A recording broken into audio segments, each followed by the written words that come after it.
Okay class, welcome to the channel maths concept academy. तो आज मैं आपके सामने लाया हूं ज्योमेट्री का एक बहुत अच्छा टॉपिक जिसका नाम है थेल्स थ्योरम।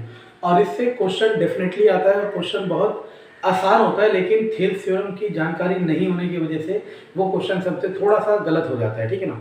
तो अगर आपने चैनल को सब्सक्राइब नहीं किया तो चैनल को सब्सक्राइब कर लीजिए और मेरे साथ जुड़े रहिए ताकि आने वाले एग्जाम की मैं प्रिपरेशन करा सकूँ। देखो थेल्स थ्योरम क्या कहता है, सबसे पहले समझते हैं। ये कहता है कि किसी भी ट्राइंगल में, सपोज हमने एक ट्राइंगल लिया ए बी सी, ठीक है ना। आपने किसी भी साइड के पैरेलल, देखो आप ऐसे भी कर सकते हो, डी आपने मेंशन कर दिया D is parallel to B C. आप ऐसे भी कर सकते थे ए बी सी डी, अब मैंने यहां लिख दिया D is parallel to A B. आप ऐसे भी कर सकते थे A B C, sorry D D is parallel to A C. तो क्लास याद रखना, हमें सिर्फ इसी डायग्राम में ये याद होता है, लेकिन ऐसा नहीं है कि हमें सिर्फ इसी डायग्राम में याद करना है। हमें सारे डायग्राम के रूप पता होने चाहिए। क्यों? क्योंकि क्वेश्चनर क्या करेगा, आपको इस डायग्राम या इस डायग्राम या इस डायग्राम में क्वेश्चंस को रखने की कोशिश करेगा। तो चलो हम किसी एक से करेंगे और बाकी उसे क्या करेंगे, रिजल्ट बनाएंगे, ठीक है ना। तो चलो मैं ये वाला कंसेप्ट ले लेता हूँ, ये वाला डायग्राम ले लेता हूँ और इसमें क्या दे रखा है, गिवन होता है थेल्स थ्योरम में। हालांकि आप सब लोग कंपटीशन एग्जाम की तैयारी करोगे तो ये चीज कंपटीशन एग्जाम में आएगी तो डायरेक्ट रिजल्ट के फॉर्म में आएगी, लेकिन मैं आपको डिराइव करता हूं ताकि आपको समझ आए चीजें यहाँ कहां से रही है, ठीक है ना। तो डिराइव करने के लिए सबसे पहले दिया क्या क्या है, उसने दे रखा है D is parallel to B C, D is parallel to B C, ठीक है ना, D is parallel to B C. और आपको क्या प्रूफ करना है, प्रूफ करना है। प्रूफ करने में देखो यही चीज समझना है, जब भी मैं कह रहा हूं इसका प्रूफ समझना जरूरी है। AD upon DB equal to AE upon EC, मतलब AD upon DB equal to AE upon EC। और ये भी पूछ सकता था AD upon AB equal to AE upon AC, मतलब AD upon AB equal to AE upon AC। और ये भी पूछ सकता था क्या कि DB upon AB equal to EC upon AC। तो क्लास ये तीन रिजल्ट है जिस पे डायरेक्ट क्वेश्चन आता है, चाहे किसी भी एग्जाम में हो। देखो अब होता क्या है, मान लो कोई जना आपको पढ़ा रहा है, यूट्यूब पे वीडियो डाल रहा है और वो लिख देता है कि यही क्वेश्चन आएगा, ऐसा तो कोई बता नहीं सकता ना। मैं कह रहा हूँ कंसेप्ट ये आएगा, अब क्वेश्चन क्या आएगा ये मैं क्या कोई नहीं बता सकता, और सिर्फ बेवकूफ बनाने वाली बातें हैं, ठीक है ना। तो कंसेप्ट ये है, जो भी आएगा इसी से आएगा। अब हमें क्या करना है, सबसे पहले इसको सीखना है कि ये चीजें कहां से आ रही हैं, और फिर हम सीखेंगे या मैं आपको कराऊंगा SSC DSSB या फिर जितने भी गवर्नमेंट जॉब एग्जाम है उसमें जितने भी पेपर के क्वेश्चन आ रखे हैं मैं वो सारे आपको कराऊंगा और आप देखना कि चीजें कैसे हो रही है, ठीक है क्लास। तो देखते रहना, ठीक है क्लास। तो मैंने डायग्राम को छोटा करके बना दिया है, अब समझते हैं। इसी को हम लोग BPT के नाम से भी जानते हैं। BPT stand for basic proportionality theorem.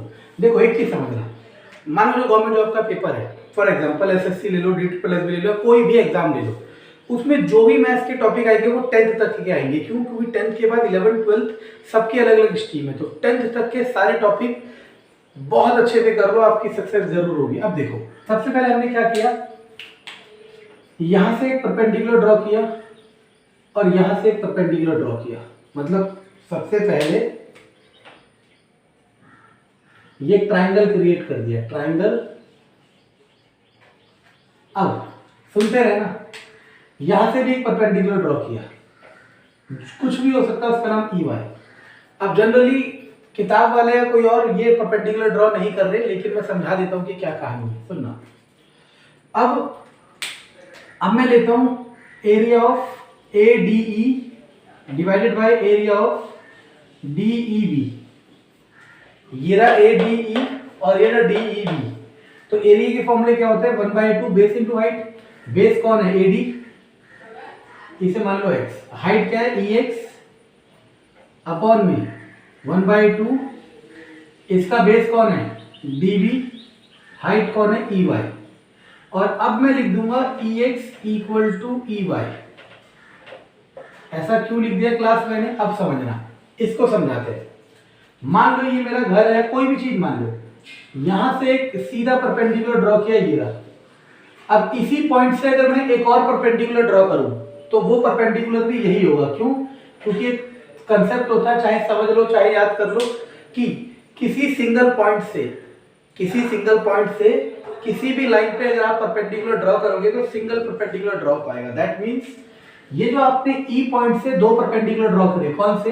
एक तो ई एक्स और एक ई वाई, ये दोनों सेम होंगे। अब ये सेम होने का मतलब क्लास कुछ इस तरीके से होता है कि ये दोनों परपेंडिकुलर हम तो अलग अलग दिखा रहे हैं, ये एक्चुअल में इतने पास होंगे कि ये दोनों एक ही होंगे। ये इतने पास होंगे कि ये दोनों क्या होंगे? एक ही होंगे। तो हमने यहाँ मेंशन कर दिया E X equal to E Y, और इसको कुछ भी मान लो, ठीक है ना। तो ई एक्स से ई वाई कट गया, हाफ से हाफ कट गया, क्या आ गया? A D upon D B. ये क्या आ गया? Area of A D divided by area of D B. Okay, equation number first. अब क्लास देखो, अगर मैं किस तरफ का ट्रायंगल लेता, डी से वाई जेड, और इधर एक ट्रायंगल क्रिएट करके इधर परपेंडिकुलर ड्रॉ करता, जेड पी मान लो, ठीक है ना। अब देखते रहना, अब मैं लिखता एरिया ऑफ ए डी, अभी भी ए डी है लेकिन इस बार परपेंडिकुलर मैंने किसको माना? डी जेड को, sorry half base into height, base है ए ई, हाइट है डी जेड, बेस है ए ई, हाइट है डी जेड, ये वाले ट्राइंगल में सेम ट्राइंगल, और नीचे लिया ट्राइंगल डी ई सी, ये वाला। तो इसमें बेस क्या दिख रहा है क्लास आपको? ई सी, और परपेंडिकुलर कौन दिख रहा है? D P. फिर मैं यहां लिखूंगा कि डी जेड किसके बराबर है? डी पी के। क्यों? वही कानून, सिंगल पॉइंट से आप दो परपेंडिकुलर ड्रॉ कर ही नहीं सकते, सिंगल पॉइंट से सिर्फ और सिर्फ सिंगल परपेंडिकुलर ड्रॉ होता है। तो वो डायग्राम बनाने में हम आपको बेशक दिखा देते हैं लेकिन वो होता सेम ही है। तो यहां से आ गया area of A D upon area of D E C equal to A E upon E C, equation number 2। तो अब क्लास इस इक्वेशन नंबर 1 और 2 से देखो आपको क्या मिलेगा। फ्रॉम 1 एंड 2, देखो ये एडी और यहां पे भी एडी, यानी कि न्यूमरेटर तो दोनों का इक्वल है। अब यहां पे आ गया डीबी और यहां पे आ गया डीसी। अब यहां पे एक कहानी होती है, देखो ये रहा, मैं यहां बना देता हूं ए बी सी डी ई। देखो नीचे ये वाला ट्रायंगल है डीईबी, ये वाला, और ये वाला ट्रायंगल डीईसी कौन सा ट्रायंगल है? ये वाला। और ये लाइन क्या है? पैरेलल। तो एक थ्योरम होती है क्लास 9th की, क्या? If two triangle have same base between same parallel line, मतलब दो ट्रायंगल का आधार एक ही हो और वो पैरेलल लाइन के बीच में हो, तो दोनों का एरिया इक्वल होता है। तो बस यानी कि ये वाला एरिया किसके इक्वल हो जाएगा? इस वाले एरिया के। अब दिमाग लगाना, जब इनके न्यूमरेटर सेम है, ऊपर वाली वैल्यू सेम है, डिनोमिनेटर सेम है, नीचे वाली वैल्यू सेम है, तो ये आपस में भी सेम हो जाएंगे। तो A D upon D B equal to A E upon E C. तो ये हमने प्रूफ कर दिया, कौन सा? ये वाला रिजल्ट। ठीक है क्लास। तो हालांकि कंपटीशन एग्जाम में इसकी जरूरत नहीं है, आपको रिजल्ट याद होना चाहिए, लेकिन मैं क्या कह रहा हूँ कि रिजल्ट तो याद जब होगा ना जब आपको कंसेप्ट पता होगा। अगर आपने इसे एक दो बार कर लिया तो आपको ये डेरिवेशन याद करने की जरूरत नहीं है, ये प्रूफ याद करने की जरूरत नहीं है। आपको सिर्फ और सिर्फ क्या करना है? ये रिजल्ट याद करना है और वो ऑटोमेटिकली याद हो जाएगा। चलो आगे देखते हैं। अब मान लो मुझे ये प्रूफ करना है। अब आपको मैं एक चीज समझाता हूँ और ध्यान रखना उस चीज का, क्या? तो मैं इसे रब कर देता हूँ। देखो एक चीज समझाता हूँ, उस चीज का ध्यान रखना कि चैनल चलेगा और मुझे इससे मतलब अर्निंग तो बहुत दूर की बात है, मुझे लगेगा कि पॉजिटिव रिस्पॉन्स है तो मैं एक अच्छा सा बोर्ड खरीदूंगा, ठीक है ना। अब ये सब आपके ऊपर है कि कितनी जल्दी आप ये दिखाते हो। अब देखो ये, अब मुझे ये प्रूफ करना है। देखो अब मैं आपको एक चीज बताता हूँ, याद रखना कि आपको जो वाली साइड मतलब ऊपर एडी मतलब जिसको इंटेक्ट रखना है, जिसको एज इट इज रखना है, वो नीचे आना चाहिए। तो आप सबसे पहले इन्हें रेसिप्रोकल कर दो, फिर आप +1 कर दो दोनों तरफ। तो क्या हो जाएगा? एडी प्लस डीबी ईसी ए अपॉन ए। एडी और डीबी क्या बन जाएगा? पूरा का पूरा ए बी बन जाएगा। और नीचे कौन है AD, और वहां पे AE और EC क्या बन जाएगा पूरा का पूरा AC। फिर आप रेसिप्रोकल कर सकते हो, तो AD upon AB equal to AE upon AC। अगर किसी को बार बार ये लग रहा है कि रेसिप्रोकल कैसे कर देना, तो देखो अगर 1/2 इक्वल है तो 2 भी इक्वल होगा। मैथमेटिक्स इतनी फ्लेक्सिबल होती है कि वो ये कहता है कि आपको जो करना है करो, लेकिन कंडीशन यही है कि जो LHS करोगे वही RHS करोगे। अगर वहां रेसिप्रोकल कर रहे हो तो वहां पे भी रेसिप्रोकल करोगे, ठीक है ना। अब सुनते रहना क्लास। ये दूसरा रिजल्ट भी ड्राइव कर दिया। अब तीसरे रिजल्ट में आपको क्या दिख रहा है कि DB इंटेक्ट है और DB नीचे ही है। मैंने कहा था जिसको इंटेक्ट करना उसको नीचे रखो, तो बस AD upon DB equal to AE upon EC लिया, यहाँ पे +1 यहाँ पे +1, तो DB एलसीएम आ गया, AD plus DB AE plus EC, तो ये हो जाएगा AB upon AD AC upon EC।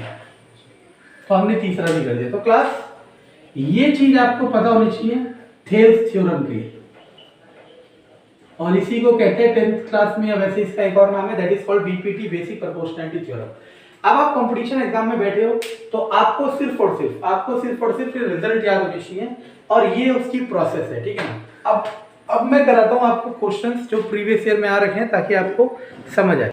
Okay class, तो देखो ये क्वेश्चन आ रखा है SSC में, और ऐसा ही क्वेश्चन DSSB में। देखो फेकनेस यही होती है, और याद रखना जो झूठ होगा वो बहुत अच्छा लगेगा। फेकनेस यही है, मैं यहाँ लिख दूं कि ये आएगा ही आएगा, ऐसा कुछ नहीं है, ठीक है ना। Triangle ABC, EF is parallel to AB, EF is parallel to AB, E है AC पे और F है BC पे। इसके बाद AB is 10, AE is 10, AE is 10, BF is 20 and CF is 5। अब आप ये मत सोचने लगना कि ये छोटा दिख रहा है बड़ा दिख रहा है, इससे कोई फर्क नहीं पड़ता, ये हमारे डायग्राम है। अब आपसे क्या पूछ रहा है, AC पूछा है। तो देखो याद रखना, ये देखो पैरेलल भी कह रहा है, जब भी ये वर्ड आ जाए पैरेलल वाला तो आपको समझ जाना है कि कौन सा क्वेश्चन है थेल्स थ्योरम का, और आपको रिजल्ट याद होना चाहिए। कैसे रिजल्ट, इसे x मान लो, x अपॉन में 10, इधर पहले x लिया तो इधर भी 5 लेंगे, 5 अपॉन में 20, तो x by 10 equal to 5 by 20, x equal to, तो कितना हो जाएगा 10 बाई 4, दैट इज 2.5। अगर x 2.5 है तो AC क्या होगा क्लास, AC हो जाएगा पूरा कितना 12.5, क्योंकि ये 2.5 ये 10 अब देखो तरीके बहुत है, और मैंने कहा ना जितना वेव को बनाया जा सकता है बनाया जाएगा। देखो अब आप खुद सोचो, यहाँ पे रेशो ही तो निकल रहा है, अपॉन करके रेशो ही निकल रहा है, तो अब आपको इस तरीके से कराया जाएगा। क्योंकि देखो अगर सब ऐसे करा रहे और कोई ऐसे कराएगा तो वही अट्रैक्टिव बन जाएगा और वही चल जाएगा, लेकिन वो ऐसे कराने के बाद भी तो यहीं पे पहुंच रहा है, आप ये क्यों नहीं देख रहे, और जबकि आपको दुनिया भर के तामझाम सिखा रहे हैं। अब जनरली करते कैसे हैं, ऐसे कहते हैं कि ये 4 गुना हो गया तो ये भी 4 गुना होगा, तो किसका 4 गुना 10 होता है, 2.5 का, तो 12.5। तो आप इस तरीके से भी कर सकते हो, लेकिन मैं आपको दिखा चुका हूं कि दोनों तरीके सेम है, अलग नहीं है। ओके क्लास, तो देखो क्वेश्चन क्या है, ट्राइंगल ABC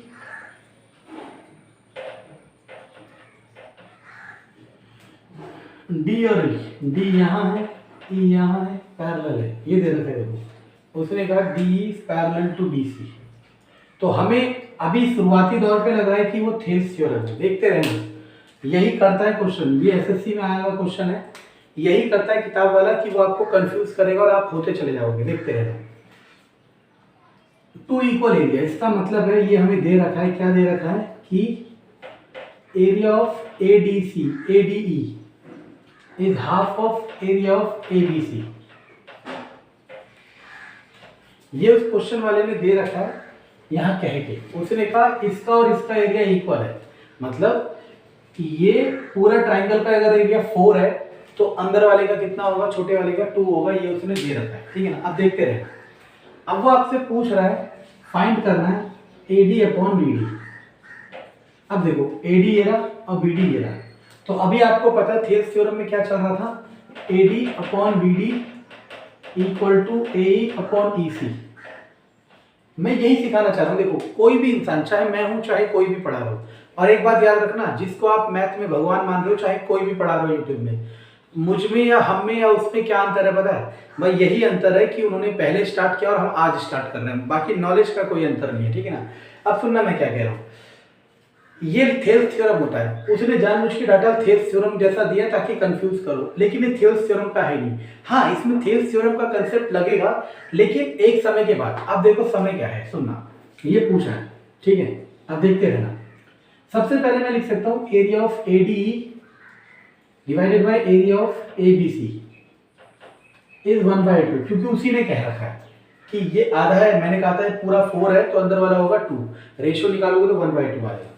अब एक थ्योरम होती है या एक रूल होता है क्या, कि अगर यही कंडीशन थेल्स थ्योरम वाली कि DE पैरेलल हो BC के, DE पैरेलल हो BC के, तो होता क्या है, अभी इस क्वेश्चन के बाद वही कराता हूं, तो याद रखना कि area of ADE divided by area of ABC equal होता है उनके साइड के स्क्वायर के इक्वल,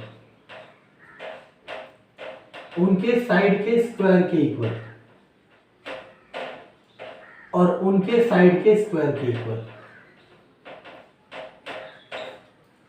इस क्वेश्चन के बाद मैं यही प्रूफ कराऊंगा, तो इसीलिए मैं कह रहा हूं अगर आप देख रहे हो तो पूरा देखिए, अदरवाइज मत देखिए, गाना देख लो इससे अच्छा कोई, ठीक है ना। तो अब देखो, इसकी साइड है AD और ABC की साइड है AB का स्क्वायर, ये स्क्वायर हो जाके क्या हो जाएगा, square root 1/√2 equal to AD upon AB। अब देखना क्लास, मैंने क्या कहा था कि प्रूफ देखो क्या करना है, AD अपॉन BD, यानी कि AD को ऐसे रखना और BD को चेंज करना है। तो अभी मैंने क्या बताया था, जिसको ऐसे रखना है उसको उल्टा कर देते हैं। तो सबसे पहले मैं इसको क्या कर दूंगा, रेसिप्रोकल।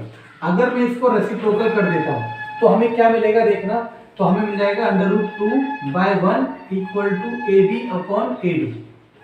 अब दिमाग लगाओ, देखो यही मैं कह रहा हूं, जो मैं प्रूफ करा रहा था उसकी वजह यही थी कि आप सीखो। अब जनरली हम हर बार +1 करते हैं ना, इस बार +1 नहीं करेंगे, इस बार -1 करेंगे। क्यों, समझना, ये पूरा AB है और ये AD है, अगर इस AB में से AD को सब्ट्रैक्ट करूंगा तभी तो DB मिलेगा जो हमें चाहिए। तो बस AB में से AD सब्ट्रैक्ट करना है, तो आपने क्या करा, -1 यहाँ पे भी कर दिया, -1 यहाँ पे भी कर दिया। तो क्लास जितना शेयर कर सकते हो करो, तभी मैं नया बोर्ड खरीदूंगा, पैसे नहीं आएंगे इससे, ठीक है ना, बस मोटिवेशन मिलेगा। तो √2 - 1 अपॉन 1 इक्वल टू AD ऊपर जाएगा, AB माइनस AD, AB में से AD जाएगा तो कौन बचेगा, BD अपॉन AD। लेकिन पूछा क्या है, AD/BD, तो इसका उल्टा कर दोगे तो क्या आ जाएगा, इसका आंसर आ जाएगा 1/√2 - 1, दैट इज अवर आंसर। और ये इतना इंपॉर्टेंट क्वेश्चन है क्लास जिसकी कोई हद नहीं है, लेकिन समझने वाले के लिए, ठीक है ना।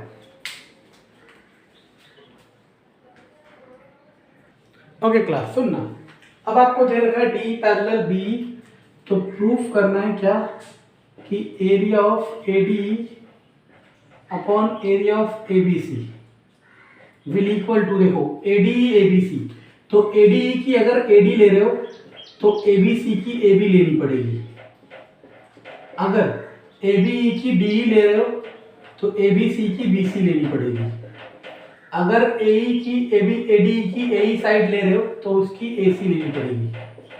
तो ये भी बहुत इंपॉर्टेंट रिजल्ट है क्लास, इससे बहुत न्यूमेरिकल आते हैं, और अगर ये रिजल्ट नहीं पता हो तो न्यूमेरिकल जो भी आपके पेपर में आएगा आपको नहीं कर पाओगे, ठीक है ना। तो वही चीज पहले मैं इसका प्रूफ कराऊंगा, फिर आपको समझाऊंगा कि क्वेश्चन किस तरीके से आता है। तो पहले समझिए, तो आपने लिया ट्राइंगल ADE का एरिया, सॉरी पहले सबसे पहले triangle ADE and triangle ABC, angle A equal to angle A common, मेरे को पूरा नाम लिखना चाहिए लेकिन मैं आपको समझा रहा हूं, एंगल A दोनों में कॉमन है। अब angle ADE equal to angle ABC, ये वाला एंगल इसके इक्वल होगा जिसे कहते हैं कॉरस्पॉन्डिंग एंगल, हिंदी में कहते हैं संगत कोण। इसी तरीके से angle AEBD equal to angle ACB, ये भी कॉरस्पॉन्डिंग एंगल। तो आपको पता है अगर 3 एंगल इक्वल हो जाए तो ट्राइंगल सिमिलर होते हैं। तो triangle ADE similar triangle ABC, ठीक है ना। तो अब मुझे लिखना नहीं चाहिए था क्योंकि आप कंपटीशन के बच्चे हो, तो मैं ये मिटा देता हूँ। बस मैंने समझाने के लिए करा क्योंकि मैं नहीं चाहता कि आप कुछ भी चीज हवा हवा में करो। तो ये समझ आ गया कि ट्राइंगल एबीई सिमिलर है ट्राइंगल एबीसी के। अब देखते रहना, अगर दो ट्राइंगल सिमिलर होते हैं तो ये तो बहुत बेसिक चीज है, अगर दो ट्राइंगल सिमिलर होते हैं, सिमिलर को कहते हैं समरूप, तो उनके साइड का रेशो इक्वल होता है। मतलब AD AB AE AC BE BC, ये सिमिलरिटी का रूल है। तो देखो ना, एक के अंदर एक रूल आया जा रहा है, तो ये रूल नए नहीं है, ठीक है ना। अगर आप सबको पकड़ते चलोगे ना तो एक समय आएगा आपको सब कुछ पता चल जाएगा। देखो आपने देखा नहीं, जब किसी इंसान के एग्जाम निकलने शुरू होते हैं तो सारे एग्जाम निकलते हैं, क्यों? क्योंकि वो सब चीज सीख चुका है, बस अब वो इंतजार कर रहा है पेपर का। और जब तक आप सब चीज नहीं सीखे होते, आप चाहे कितने एग्जाम दे लो, आपके नहीं निकलते, ठीक है ना। अब सुनते रहना मैं क्या कह रहा हूँ। ये इसका रूल होता है, इसे भी करेंगे हम, ठीक है ना। लेकिन फिलहाल अभी इस पे स्टिक करते हैं। तो अगर मैं एरिया ऑफ ए बी लेता हूँ, वो होगी 1/2 base into height. Area of A B C equal to 1/2 A D E, हाँ A D E equal to 1/2 base into height. वैसे area of A B C लेता हूँ तो वो भी 1/2 बेस इंटू हाइट, ठीक है ना। दोनों का एरिया क्या होगा? 1/2 base into height and 1/2 base into height. Okay class, तो देखो मैं आपके समझने के लिए इसे अलग बना देता हूँ, ए बी सी और ए डी, ठीक है ना। अब देखते रहना, मैं यहाँ से परपेंडिकुलर ड्रॉ करता हूँ और यहाँ से परपेंडिकुलर ड्रॉ करता हूँ। Suppose this is X, this is Y. अब मैं यहाँ पे एक रफ एनालिसिस बताता हूँ। ये यही ट्राइंगल है, छोटा वाला एरा बड़ा वाला एरा।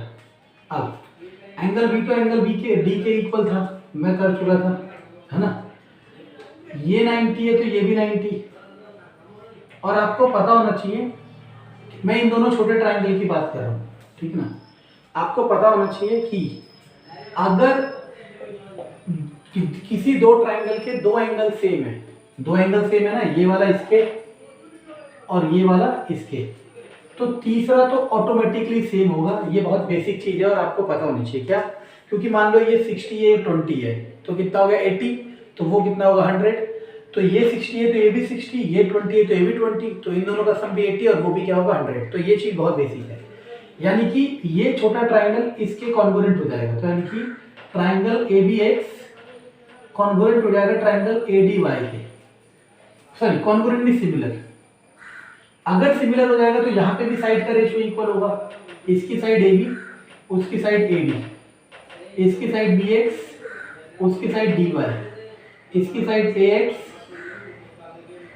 और उसकी साइड ए वाई। यही चीज इस्तेमाल करी, ठीक है ना। इसको भी करेंगे, तो आप देखते रहो।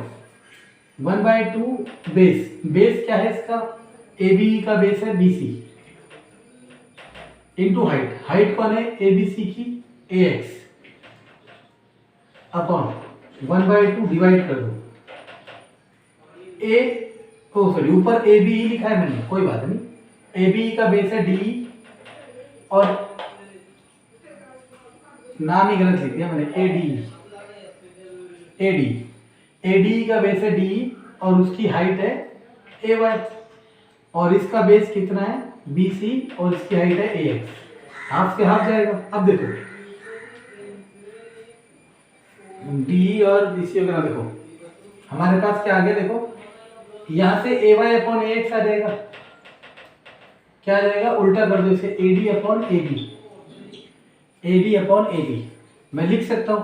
तो इसकी जगह लिख दिया A D upon A B, और A D upon A B किसके इक्वल है? इसके भी और इसके भी, लेकिन मैं इसके इक्वल लिखूंगा तो इसको लिखूंगा डी अपॉन बी सी। तो ये भी डी अपॉन बी सी, ये भी डी अपॉन बी सी, तो क्या आ जाएगा? डी अपॉन बी सी का होल स्क्वायर। क्या आ गया? Area of A D upon area of A B C equal to इसका स्क्वायर। अब दिमाग लगाना, जब इनके साइड के रेशियो इक्वल है तो जो इसका मतलब अगर ये 1/2 है तो ये भी 1/2 होगा, ये भी 1/2 होगा, तो ये सारे के सारे इक्वल होंगे। AD अपॉन AB भी हो सकता है इसकी जगह, और AE अपॉन AC भी हो सकता है। ठीक है क्लास, तो ये था इसका प्रूफ। ठीक है, अब मैं सिखाऊंगा कि इसके क्वेश्चन किस तरीके से आते हैं, क्योंकि मेन है क्वेश्चन। ओके क्लास, तो देखो क्वेश्चन, उसने कहा कि DE पैरेलल BC, तो आप समझ गए जब भी पैरेलल और एरिया हो, देखो पैरेलल में तो BPT लगता है, बेसिक प्रोपोर्शनैलिटी थ्योरम में थेव्स थ्योरम, लेकिन जब भी एरिया आ जाए तो आपको याद होना चाहिए ADE छोटा वाला, एरिया ऑफ ABC बड़ा वाला, इनके साइड के रेशो के इक्वल। तो पहले छोटे वाले का नाम लिखा है तो छोटी वाले की साइड लिखोगे, फिर बड़े वाले का नाम लिखा है तो बड़े वाले की साइड लिखोगे, और उनका क्या करोगे, स्क्वायर करोगे। बस, इसकी साइड है 5, इसकी साइड है 10 का स्क्वायर, यानी कि 1/2 का स्क्वायर, यानी कि 1/4, और इसकी वैल्यू कितनी दे रखी है इन्होंने, 100। तो 100/ABC का एरिया बराबर 1/4, तो कितना हो जाएगा, 400। ऐसे अब आप प्रैक्टिस कर करके डायरेक्टली कैसे करोगे, देखो ये देखोगे, आपको पता है इस छोटे वाले का एरिया और बड़े वाले का एरिया, इनके साइड के रेशो के स्क्वायर इक्वल होता है। मतलब अगर ये 5 है और ये 10 है तो ये इसका दुगना है, दुगना है तो इसका स्क्वायर कर दो, कितना हो जाएगा, 4। अब सुनते रहना, यानी कि बड़े वाले का एरिया छोटे वाले के एरिया का 4 गुना होगा, और छोटे वाले का एरिया क्या है, 100। अगर छोटे वाले का एरिया 100 है तो बड़े वाले का एरिया कितना होगा, 400। तो ये आप कर सकते हो बिना पेन के, लेकिन कब, जब आपको कंसेप्ट पता होगा। ओके देखो क्लास, ये क्वेश्चन आ रखा है SSC में 2018 में। ठीक है, तो देखो ABC एक ट्राइंगल है, A पे 90 है, ABC एक ट्राइंगल है, A पे 90 है, उसने कहा AD परपेंडिकुलर टू BC, ये 90 है। ठीक है, इसके बाद BC दे रखा है 8, BC पूरा दे रखा है 8, AD दे रखा है 6। अब वो एरिया का रेशो पूछा है, तो याद रखना जब भी एरिया का रेशो पूछे तो आपको समझ जाना है कि साइड के रेशो का स्क्वायर होगा। ठीक है ना, लेकिन ये कब हो पाएगा, जब दोनों ट्राइंगल क्या होंगे, सिमिलर। तो अब देखो किस किस की साइड दे रखी है, इस बड़े वाले ट्राइंगल की साइड आपको BD दे रखी है, और छोटे वाले ट्राइंगल की साइड ये दे रखी है। तो देखते रहना, अब आप लिखते हो area of ABC divided by area of ACD, ABC और ACD। तो देखते रहना अब आप क्या लिखते हो। ओके देखो, अब आपने क्या करा, ABC की साइड आपने क्या ले ली, 8, और ACD की एक ही साइड दे रखी है इन्होंने, कौन सी, 6। तो देखो अब मैं यहाँ पे बना देता हूँ, अगर आपको बनाना है, सॉरी, ये है ABC, ABC। अब देखते रहना, देखो इस ट्राइंगल को इसके सिमिलर कर दिया आपने, है ना, तो आप साइड के रेशियो इक्वल रखते हो, और उसकी साइड क्या दी है, 6 का स्क्वायर, 8 का 64, 6 का 36, 4 से 16, 4 से 9, तो आंसर है 16/9। तो देखो क्लास, क्वेश्चन कितना भी कॉम्प्लेक्स हो, अगर आप बेसिक कंसेप्ट को जानते हो तो आप कभी हार नहीं मानोगे। देखो फेकनेस क्या है, फेकनेस यही है कि मैं यहाँ पे लिखूँ, थंबनेल बना दूँ, इसे करोगे तो पार होगा, ये है वो है फलाना ढिमका, लेकिन सच्चाई यही है कि जिसने कंसेप्ट सीख लिया वो कहीं भी गलत नहीं कर पाएगा। ठीक है ना।